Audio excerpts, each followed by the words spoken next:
안녕하세요. 저는 올해로 68세가 된 여자입니다. 요즘에는 잘 안 보이는 것 같지만 저는 난쟁이입니다. 그런 절 부끄러워하셨는지 부모님은 제가 2살쯤 될 무렵 고아원에 버리고 가셨다고 해요.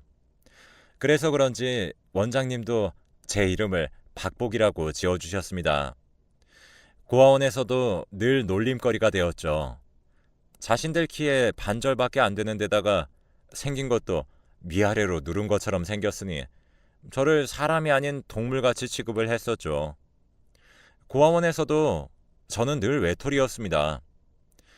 그렇게 17살이 되던 해에 갑자기 고아원 원장님은 저에게 결혼 상대가 정해졌다며 남편 얼굴도 모른 채 팔려가듯 시집을 가게 되었어요. 알고 보니 고아원을 자주 드나들던 50대 아저씨가 있었는데 자신의 아들도 난쟁이인데 장가라도 갈 수 있으려나 하던 찰나에 저를 보고는 너무 급하게 시일을 당기게 되었다고 하더라고요. 그때 처음 남편의 얼굴을 봤는데 난쟁이라기보다는 저보다는 많이 큰 편이었습니다. 제 키는 130cm 정도였는데 남편은 그래도 153이라고 했었죠.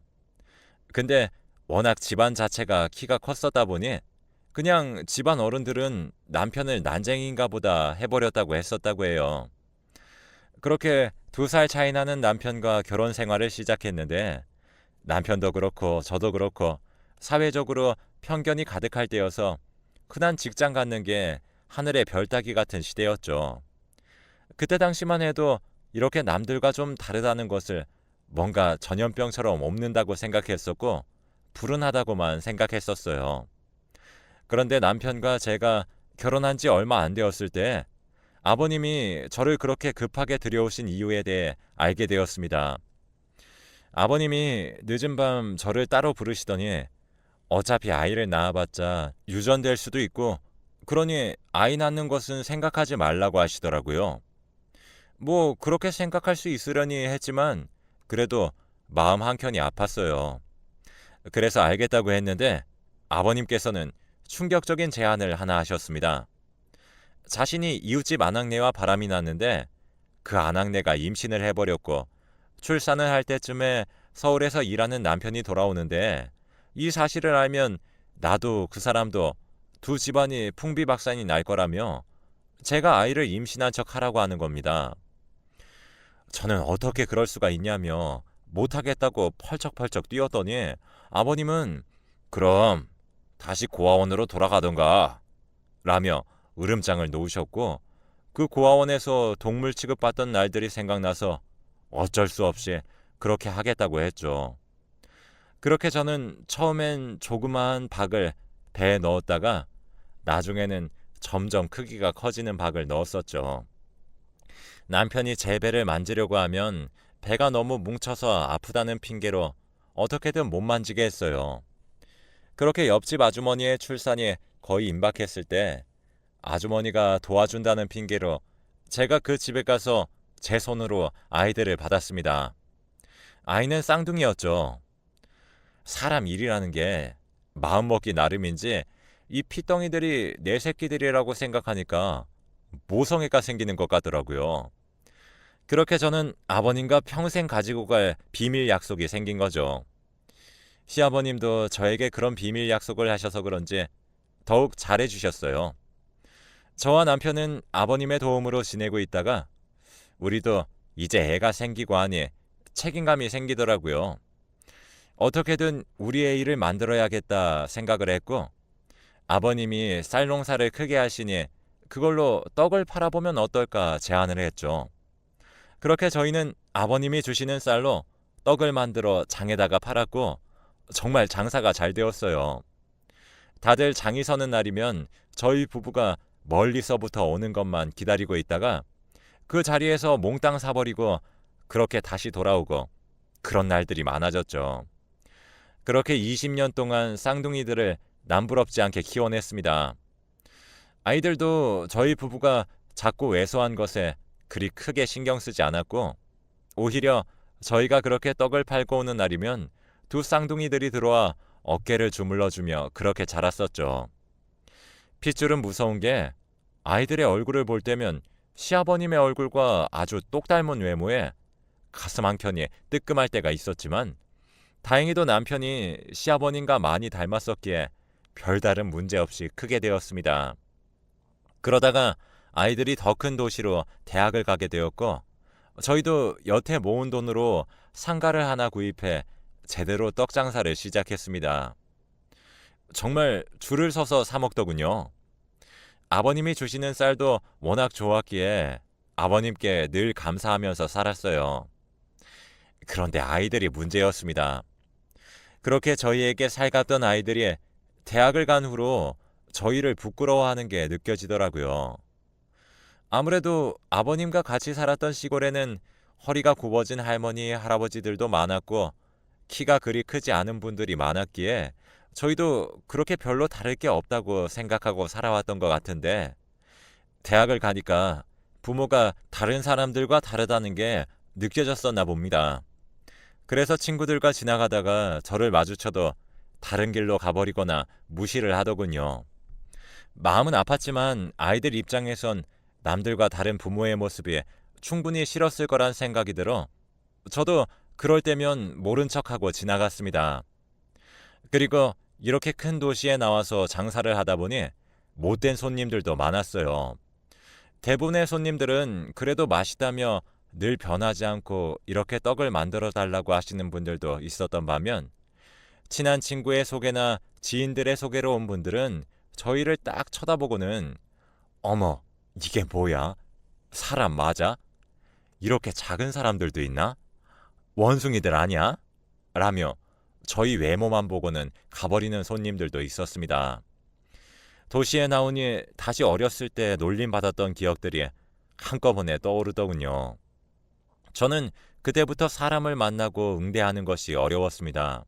남편도 많이 상처받고 속상해했을 텐데도 그런 저에게 안에서 떡만 만들라고 하고 본인이 손님을 응대했었죠. 그런데 어느 날 어떤 손님이 가게를 쑥대밭을 만들었습니다. 한 손님이 오더니 저희 집에 있던 모든 떡들을 던지면서 여기서 준 떡인지 모르고 받아 먹었는데 우리 아이가 이 떡을 먹고 나선 잘만 풀던 문제를 다 망쳐버렸다며 불길한 것들이 많더니 음식에도 불길한 기운이 들어가는 것 같다며 유명한 무당들을 데리고 와 한바탕 구슬치고 난장판을 만들고는 가버렸죠. 그런 일이 있고 나니 가게에는 손님들이 뚝 끊겨버렸습니다. 그 당시만 해도 그런 걸 믿었을 때였으니까요. 그래도 모은 돈이 꽤나 많았던 터라 남편과 저는 서로를 위로하며 새로운 일자리를 찾아보자고 했었고 그 사이 아이들은 27살이 되어서 장남인 수철이는 결혼할 여자를 데리고 왔었죠. 장남인 아들은 그래도 엄마 아빠 고생한다면서 저희의 마음을 많이 알아주는 편이었지만 딸은 여전히 저희만 보면 피하고 말도 섞질 않았어요. 그렇게 수철이는 무탈하게 결혼을 했습니다.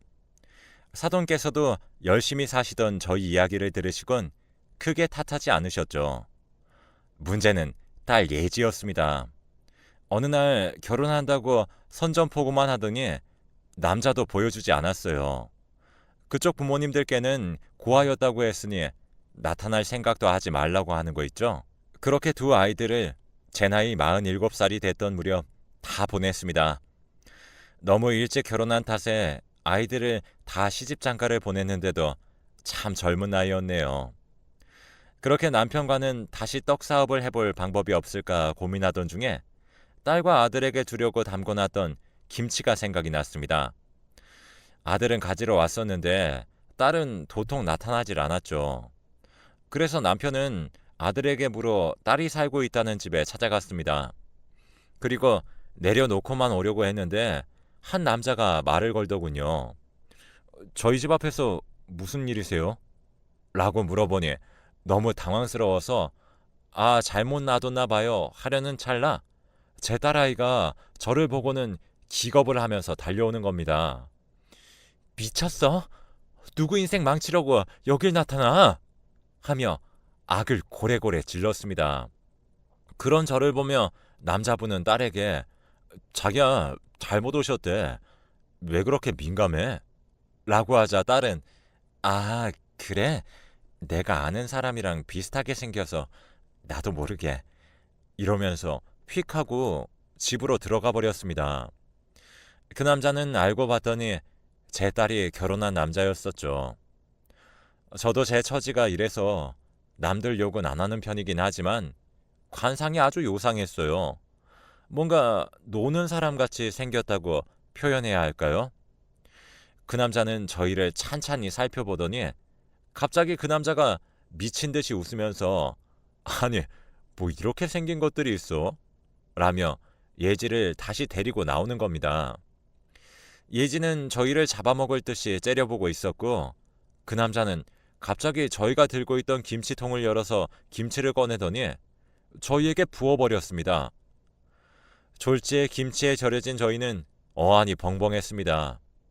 이게 무슨 일인지 도무지 알 길이 없던 찰나에 그 남자는 아니, 우리 집 앞에 이런 걸 가지고 오면 어떻게 해요? 기분 더럽네 진짜. 아니, 뭐 어디서 굴러 먹었으면 이렇게 신기하게 생길 수가 있지? 하며 맘껏 빈정거리더니 들어가 버렸습니다. 저희는 충격에 오들오들 떨고 있었고 그 모습을 보던 예지는 다시는 나타나지 마 한마디 남기고 들어가 버렸습니다. 저희는 그날 이후로 정신 나간 사람들처럼 보내고 있었는데 갑자기 예지와 그 남자가 찾아온 겁니다. 그러면서 그 남자가 무릎을 꿇더니 어머니 아버지 몰라봬서 정말 죄송합니다 하는 게 아니겠어요. 남편이랑 영문을 몰라서 서로 눈만 꿈뻑꿈뻑 뜨고 있었죠. 그렇게 저희에게 김치를 쏟아부었던 날 예지가 남편에게 엉엉 울며 사실 자기 엄마 아빠라고 했다더군요. 사실 예지는 사실대로 말하면 버림받을 것 같아서 꽁꽁 숨겨뒀었는데 오히려 그 사실을 밝히고 나니 남편이 자기가 큰 실수를 저질렀다고 사과를 하고 싶다며 오히려 그렇게 마음 졸이며 살아온 예지를 더 꼭 안아주었다고 합니다. 아무리 그래도 저희는 이해가 되지 않았습니다. 그래서 사위에게 아무리 그래도 모르는 사람이면 그렇게 하면 된다는 겐가? 자네 말이 앞뒤가 하나도 안 맞지 않은가? 라고 이야기했더니 사위는 정말 그러면 안 됐지만 자기가 난쟁이한테 당한 적이 있어서 그 뒤로 난쟁이들만 보면 화가 나서 그렇게 한다고 하더라고요. 사위의 말들을 들어보니 자기는 고등학교 동급생 중 하나가 난쟁이였고 매일같이 놀림을 받았는데 자신은 불쌍해 보이기도 하고 사람이 사람한테 저럴 수 있나 싶어서 그 동급생 난쟁이를 챙겨주었다고 합니다. 그런데 그 동급생 난쟁이는 오히려 그런 자신의 마음을 이용해 돈을 뜯어내고 나중에는 이간질까지 해서 학교에서 퇴학을 당하게 되었고 그런 뒤로 난쟁이들만 보면 그 배신감에 온몸이 떨렸다고 하더군요. 이렇게 다 듣고 나니 왜 사위가 저희를 쳐다봤을 때 그렇게 알 수 없는 눈빛을 했으며 김치까지 쏟아부었는지 저희도 그렇게 당하며 자랐기에 그런 사위가 안쓰러웠습니다. 그리고 예지도 자신의 남편이 저희를 이렇게 감싸주니 저희에게 더 잘해주었죠. 그렇게 예진에는 사돈까지 찾아와선 딸 결혼식도 제대로 못 봤다며 저희 부부의 마음을 이해해주고 다독여 주었습니다. 그렇게 한 달쯤 오고 가며 잘 지내고 있었습니다. 갑자기 사위에게서 전화가 왔습니다. 저녁 식사 자리에 초대할 테니 맛있는 음식 먹고 가라고 하더라고요. 그렇게 사위네 집에서 맛있는 저녁을 먹었는데 갑자기 잠이 엄청나게 쏟아지는 겁니다. 정신을 차리고 눈을 떴을 땐 난생 처음 와보는 곳에 있었어요. 남편이랑 눈이 마주쳤고 저희는 이게 어떻게 된 일인지 어안이 벙벙했습니다. 주변을 둘러봤는데 처음 보는 물건들이 많은 창고 같았어요. 그리고 얼마 지나지 않아 한 남자가 창고를 열고 들어왔죠. 그 서커스라고 들어는 봤는가요? 라며 비열한 웃음을 지어 보였습니다. 서커스라니 저희 부부는 난생 처음 듣는 얘기였죠. 그러더니 밖에서 예지와 사돈 사위가 들어왔습니다. 그러면서 사돈네가 말을 하더군요. 자, 앞으로 난쟁이 부부께서 일할 곳입니다. 아니 그래도 사돈지간인데 돼지우리에서 자기 할 수는 없어서 제가 특별히 신경 써서 준비한 곳이니 여기서 서커스 준비도 하고 좀 그러세요. 돈 많이 벌면 하나씩 뭐 드려줄 테니까 그런 건 걱정 마시고 라고 이야기를 하는 게 아니겠어요. 알고 봤더니 이것들이 난쟁이들이 하는 서커스가 돈이 된다는 걸 듣고는 머리를 맞대어 이 사업을 시작했다고 하네요. 그렇게 저희는 서커스들을 했어요. 정말 밤낮 없이 연습했었고 소처럼 일을 하면서 여기저기 성한데 없이 일을 했죠. 그렇게 5년을 일했습니다. 그놈들 패거리가 입은 옷을 보면 수입을 알 수 있었죠. 저희에겐 계속해서 감자나 고구마를 던져주고는 아직도 돈을 많이 못 벌었다며 더 난이도가 높은 묘기를 원했죠. 그러면서 협박을 했던 게 만약 도망가거나 도망치다 잡히게 되면 당신들을 부모 취급이나 해주던 그 장남 수철이에게 이 모든 사실을 알릴 거야. 아니, 자신이 부모라고 여겼던 사람들이 여기서 이런 동물들이 나는 서커스를 하고 있다고 하면 당신들을 부모로 보기나 할까? 하며 협박하는 바람에 도망칠 생각도 못했었죠. 그렇게 우려먹을 대로 우려먹고 나더니 저희가 나이도 들기도 했고 몸도 거의 만신창이가 되던 날 서커스가 끝나자마자 밥도 안 주고 급하게 어딘가로 저희를 옮겼습니다. 그동안의 피로가 쌓였던 건지 둘 다 이틀 내리 잠에 빠졌어요. 그렇게 눈을 떴을 땐 남편과 저는 둘 다 낯선 장소에 있었습니다. 주변을 둘러보았더니 아주 오래된 컨테이너 같아 보였죠. 곳곳이 낡았고 녹슬어 보였습니다. 저희가 있는 곳은 아주 깊은 산속 같았어요. 너무 배고파서 일단 주변에 먹을 수 있는 건 캐서 먹었죠. 그렇게 5일 정도 산길을 헤매고 있었는데 등산객이랑 마주치게 되었습니다. 저희는 그 등산객이랑 마주치자마자 정신을 잃고 쓰러졌죠. 그렇게 병원에 실려가 며칠 입원을 했고 그동안 좀 정신이 차려졌습니다. 비몽사몽 아직도 정신이 오락가락할 때쯤 웬 여자가 저를 보더니 눈물을 흘리며 손을 잡는 게 아니겠어요. 저는 정신도 몸도 움츠러들었고 잡고 있던 손을 빼냈습니다. 그랬더니 그 여자는 다시 손을 잡더니 드디어 찾았네. 찾았어. 이름이 김박복이 아니에요? 라며 저를 서글픈 눈으로 바라봤습니다. 그래서 저는 맞다고 했죠. 그 여자는 바로 제 친여동생이었습니다. 사정을 들어보니 저희 부모님은 대대로 부잣집 집안이었다고 해요. 저를 낳고도 키우겠다는 저희 부모님의 고집에 저에겐 친할머니, 친할아버지셨던 분들이 몰래 고아원에 버리고 왔다고 합니다.